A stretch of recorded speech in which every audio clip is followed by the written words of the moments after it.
संपूर्ण सृष्टि के प्राणी मात्रों की वाणी का बोध कैसे होता है।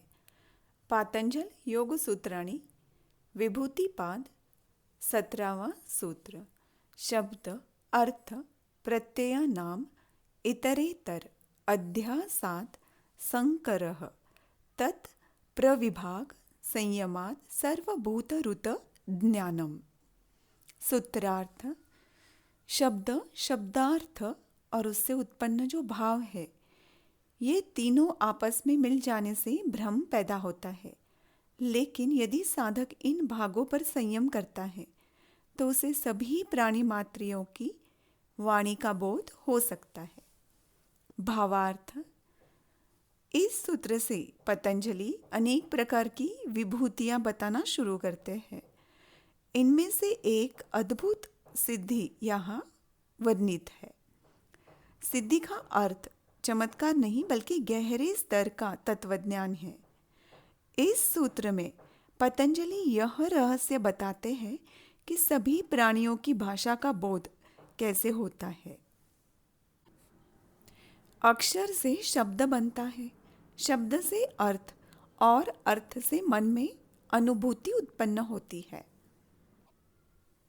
लेकिन बुद्धि द्वारा मिलने वाला यह जो ज्ञान है, शब्द अर्थ अनुभूति, आपस में इतना मिला जुला होता है जो भ्रम पैदा करता है।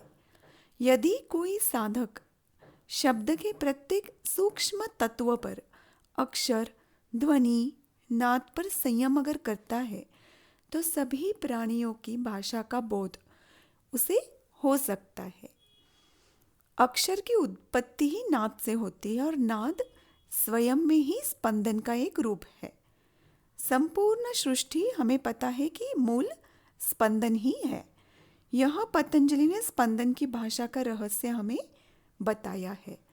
यदि साधक इस भाषा को सीख लेता है, नाद पर अगर संयम करता है तो पूरे ब्रह्मांड की गतिविधियों का सहज ज्ञान उसे प्राप्त होता है।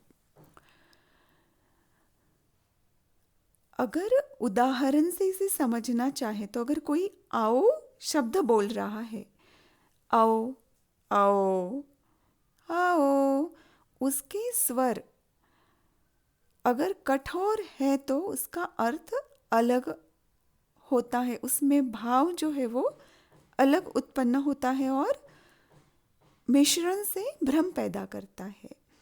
बट पतंजलि कहते हैं अगर हम संयम करते हैं तो ये जो भ्रम है वो निकल जाता है। तो कुछ और उदाहरण से हम समझते हैं कि मनुष्य, पशु, पक्षी, प्रकृति सभी ध्वनियों का अर्थ समझने की यौगिक क्षमता हमें हो जाती है जब हम नाद पे संयम करते हैं। ध्वनि के पीछे जो चेतना है वो समझने लगते हैं। जैसे कुत्ते की भौंक में 10 प्रकार के भाव होते हैं।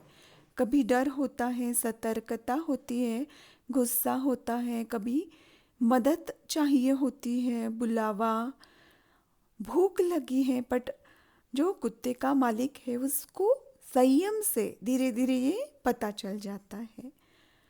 मनुष्य भी जब ठीक हूँ ये बोलता है तो उसकी आवाज़ में जो भेद है, भाव है, उसे समझ में आ जाता है योगी को कि वो सच में क्या बोल रहा है।